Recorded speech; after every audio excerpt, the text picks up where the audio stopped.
Hello and welcome to Season 2 of our First Baptist Church on Fifth podcast. Last season, we heard a number of conversations from our church's members who all answered the same 5 questions about their faith and doubt, about community and hope. This season, we're focusing on the 100th anniversary of our church house. We've been nestled right here on 5th Street in Winston-Salem for 100 years. And oh, if these walls could talk. Our conversations this season will tell a bit about our sacred space, its history, what it means to us, how we use the space and are sent from it.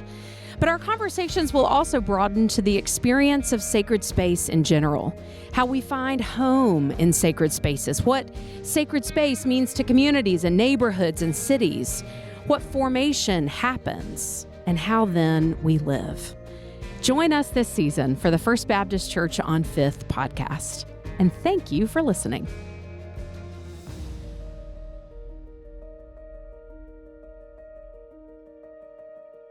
Hello and welcome back to the First Baptist Church on Fifth podcast. Thank you so much for joining us in this season when we're exploring sacred space and what it means to be in sacred spaces together, how they form us, how we are formed together within them.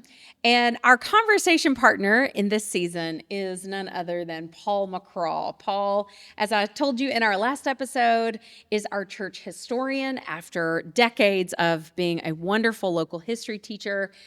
Paul is wise and wonderful and has so many wonderful stories in the lore of this congregation. In our last episode, we talked about the early 1870s when our congregation was first formed, what was happening in Winston-Salem. And we talked through about 10 to 20 years worth of our life together, including the first church house that was built in 1876 after the church formed in 1871. And so we're picking back up where we left off in the late 1880s, early 1890s, because the church was about to make a move. And so we wanted to pick right back up there. So Paul, would you tell us a little bit more? We started in our last episode by talking about the context, what was happening around us. So situate us in time and space as a congregation. What was happening around us in Winston-Salem at that time? When the church had begun, there was no business or industry. Within 5 or 6 years, we had 2 railroads and several tobacco factories as well as warehouses where they sold the tobacco. 2 of the well-known members, one was Mr. Brown, who later did Brown's Mule tobacco products. Mm-hmm. One was R.J. Reynolds, that we now think of. And one was the Haynes brothers, who came from Davie County, and at first produced tobacco products, and later they moved into textiles. So industry had flourished, and by early 1880s, it had become quite a well-known community. And the Baptist State Convention met in 1881. As we mentioned in the previous podcast, it was renovated and expanded for that event. And then in the same decade, started the first mission, which was outside the town limits at the time, in the western part of what became and still called West End. And the church community started a mission on Broad and 3rd, now Holly, and it became a full-fledged church and was called at different times Broad Street and West End, and eventually by 1911 moved from Broad Street and was renamed for our pastor, Dr. Brown, Brown Memorial. We'll hear more about that, of course. And so the church was on the move. A lot of Baptist smaller churches were coming to the area. Reedsville, where the associational offices were quite a ways off. And Dr. Brown took upon himself in 1885 to start the Pilot Mountain Baptist Association. Wow. Churches from Forsyth, Stokes, Surrey, Yadkin, Davie, and Guilford. Wow. All became members. And these are all in case you're not from this area, these are all our surrounding counties. That's right. Yes. And many of them have further left the association to join their own locally established ones that came later. So he served that position until he retired in 1917 as the person in charge of the entire working of the association and spokesperson and so forth, and led in building, I believe I heard, over 40 new churches in that area while he was still living. Oh, my gosh. Wow. About 2/3 of the total number of churches were brand new churches that he helped start as the head of the association. Wow. That's quite a legacy that he left. Is. So along the way here at what we now call First Baptist Church on Fifth, what was happening in those same years, kind of in the 80s and 90s? Well, the town was expanding just amazingly, fastest growing, we said, fastest growing town in the state of North Carolina. And a lot of people were moving here. The amazing thing was the Polk family moved from Anson County during that time in 1887, became members of the church for a couple of 3 years. He started during that time farmers' organizations. He began the Progressive Farmer magazine on 4th Street, which is the predecessor of today's Southern Living. Oh, my gosh. And I begged them to put up some kind of marker on 4th Street. He also took the lead through his work with the farmers' organization. That was the years that there was money made available for state colleges. And he was one of the leaders in founding NC State University. During that time. He also was very active in Baptist work in North Carolina. And then later discovered that he needed to move to Raleigh, where the capital and all of those things were located. And he did, and took Progressive Farmer magazine with him to Raleigh. He became very interested not only in the Baptist work, but all kinds of farmers' organization. And after the political parties split in the election of 1890, he had planned to run for the election in 1892. He was groomed to be the progressive candidate for president of the United States. Sadly, he was already chosen, as it were, and a person from the Midwest in Nebraska would be his running mate. Sadly, he died 3 months before the convention and was not able to do that. But left a legacy that began here in Winston. His family was from Anson County. They gave the money for Polkton, the town, and his wife was a Gaddy, which was the other family of Gaddy's Goose Pond, if some of you remember so many years ago. And he was a cousin of President James K. Polk. So he came here because perhaps the railroad, which ran from Anson County all the way north to Roanoke, and set up his business here and was very active here in Winston, but more so once he moved to Raleigh. So a lot of things were happening in the business world. And by 1892, the leaders of the church decided that they needed to incorporate. And so they had a meeting in 1892. Took quite a while to fill out all the details, but in 1892 it was incorporated as First Baptist Church, Winston. In spite of the fact the black church that we had helped form in 1879 was called First Baptist Winston. We now think of it as First on Highland. So I have a question about this. This has intrigued me. I have had wonderful colleagues who've been pastor at First Baptist on Highland who refer to us as the other First Baptist Church, and we kind of joke about our church's names and sort of the intersecting point of that. What do you? I mean, I know you weren't there, but what do you imagine motivated these leaders of our church to incorporate with the same name?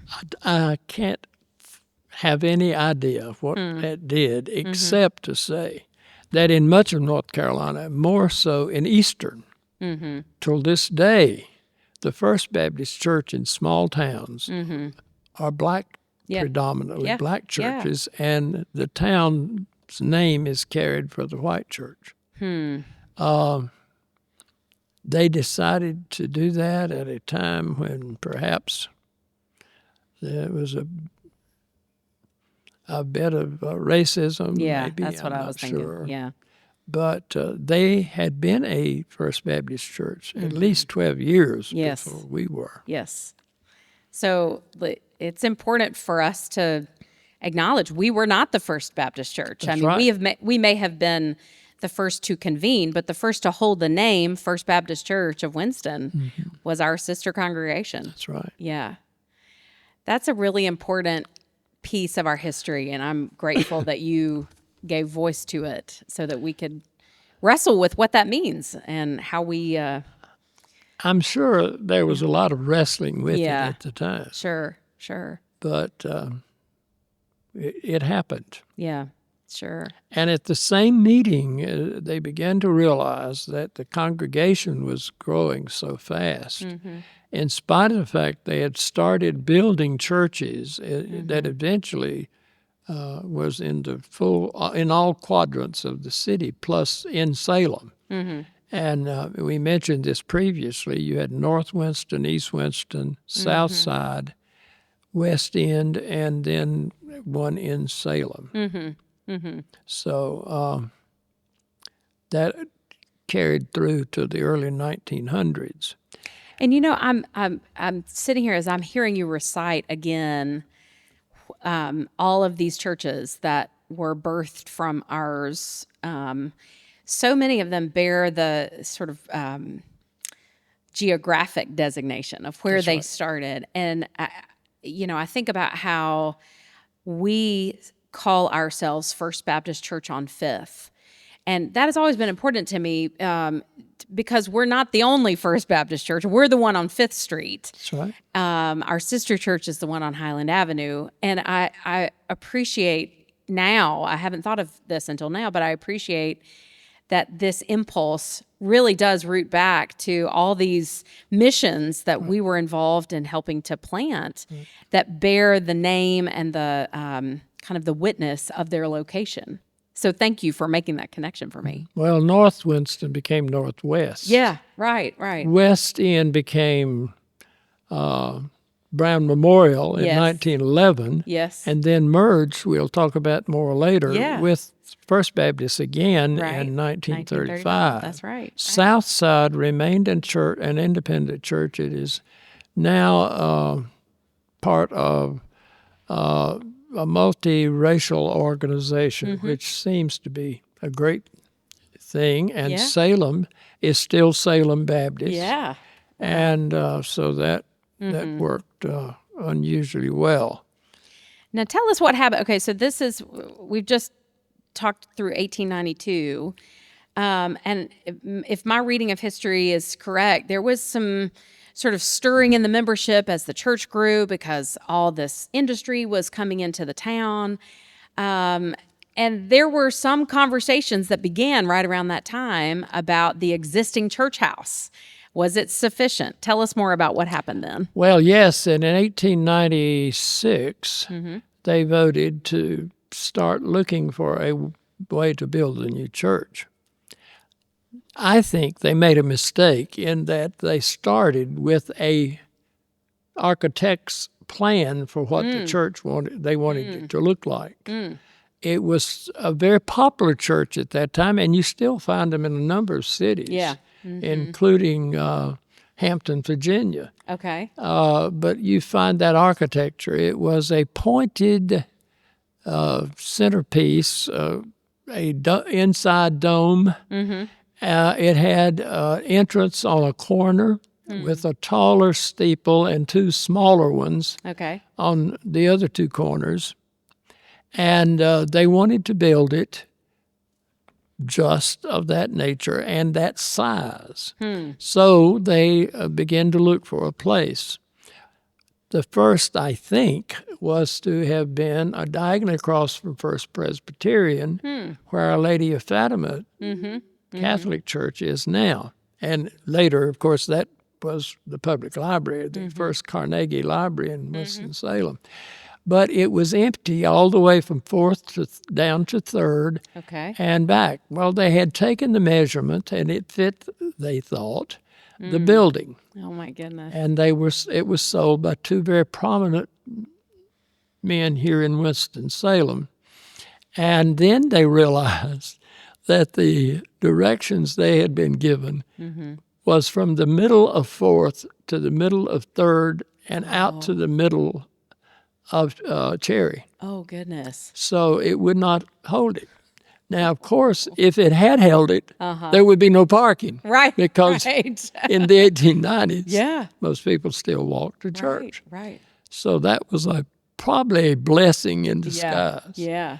So after looking for many other places, they decided in a year or two that they would need to buy the house to the west of the current church, on the corner of 2nd, northeast corner of 2nd and Church. There would be plenty room, and they could build it and attach it to the older church and use part of it as a Sunday school room, and they had a few Sunday school rooms in the back. And it would be a very good idea. Well, that sounded great at the time. So they began to work on that. They were determined they would not borrow money. So that was probably a bit of a mistake, because they built the building. It was opened many years later, it seemed in 1901. It was a hull of a building. They didn't need a baptistry because there was still one in the older part of the church. They did not even heat it because it opened in the summer. They did not get an organ at first. And when they did, and they had a man who hated organ music from the previous church, and he would always take his paper with him to church. And when they played the organ, he would make quite a fuss over opening his paper and rattling it and reading it until the organ stopped. So that may have been one of the reasons that they did not do the organ at first. It took a number of years before the building was completed. And so, ironically, the pastor had his anniversary in the church in 1907, still partly uncompleted. And the rather humorous part was that it had no restrooms. Oh, my goodness. They built a building without restrooms. Oh, my goodness. Well, the previous church had no restrooms. Oh, I didn't realize that. Okay. No, they had never had restrooms. Oh, my goodness. And the pastor lived next door, Dr. Brown. And Mrs. Brown began to get a little uncomfortable having all those women, especially, coming into her house to use the restroom. Oh, my goodness. And so from the pulpit, Dr. Brown became a great advocate for the rights of women, including for men and women. Oh, my gosh. New restrooms. Right. So. I'm just sitting here thinking about watching my own kids right over here get up and go to the bathroom multiple times during my sermon because they think it's boring. What would all the kids do if they didn't have a bathroom to get up and go to? That's right. Oh, wow. Very quiet and sat right with their parents. That's right. That's right. So anyway. Wow. because of that dallying, it soon became quite well known that part of town was becoming heavily industrialized. Oh, okay. The church had actually helped pave the street, Second Street in front of the church, and helped pay for sidewalks. Oh. And directly across the street was the Orinoco Tobacco Company, which was later bought out by Reynolds. Okay. And it became an area not so well lighted at night, but it had its advantages, but it became very soon that they might not have made the right choice that the building was not being completed because they didn't want to borrow money. Yeah. And so it was a beautiful church inside. Yeah. And we have pictures of his anniversary celebrations in there. Dr. Brown? Dr. Brown's. And they used an awful lot of fake as well as real fir trees and garlands. And Really? Oh, wow. all kinds of glitter and so forth. It was we have some of the furniture, pulpit furniture, like the pulpit and some chairs and a bench. I was struck when I first saw the pulpit from that building. It's rather small. I mean, it's I'm not very tall, and I comfortably fit behind it. I mean, it's a lot. I don't know. It's a smaller pulpit than what we have here. That's right. So it's interesting to envision the congregation in that space. How we talked about the growth of the city, the growth of the congregation. Did the congregation itself expand a lot in those years? Okay. But because they were building mission centers that became churches, the membership stayed at or just above 500. Okay. Which meant it didn't have to have the extra. Sure. And the truly sad thing is Dr. Brown, who was showing age as he went along, asked for help. Wow. He never received an associate. Oh, my gosh. They paid a little money to the organist. Okay. And in the first decade of the century, they finally hired a custodian. Wow. Because Dr. Brown had been doing all that by himself, basically. Well, he'd had some volunteers to help clean the church and things like that. But he had to have somebody to send his letters and take care of mail and all of those things. And he was writing a book. Okay. And so he was very busy. He was very active in not only the Pilot Mountain Association, but even well beyond. And finally, long after that, and not too long before he retired, he got a house of his own with the help of generous benefactors. And R.J. Reynolds gave him and his wife a carriage and horses.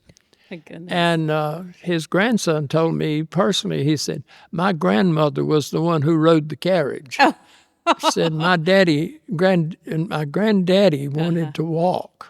Really? And he would meet up with Dr. Ronthaler. Okay. And in those days, they visited each other's members, and nobody thought anything about it. If anybody in town was sick, the two men would always appear. And Dr. Ronthaler was pastor at Home Moravian. Well, by then he was bishop, I think. Oh, bishop. Okay. I think that's right.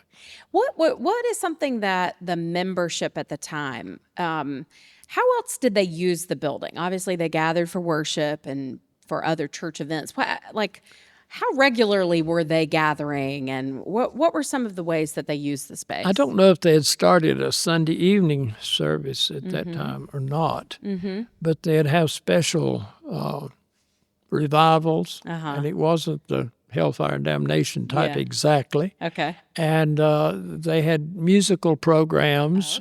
Okay. And if you go back and look at the music, the thing we probably at this time or some need to mention is the music was always well-done music. Wow. Choirs were outstanding. They sang good songs. Wow. The hymns were that way. And so it was a very calm Yeah. worship service as compared to what it had been when it started. Okay. And just looking at the design of the sanctuary, I imagine it was an acoustically live space to be singing in and speaking in. And ironically, the Baptist State Convention came again in 1901 Oh, to really? the not quite finished new church. Wow. So Did they ever get those bathrooms in that new they building? did. Okay. Well, that's good. That's good. Of course, they had to make some extra building outside the Yeah. original sanctuary in order Sure. to do it. Did they ever borrow money back then?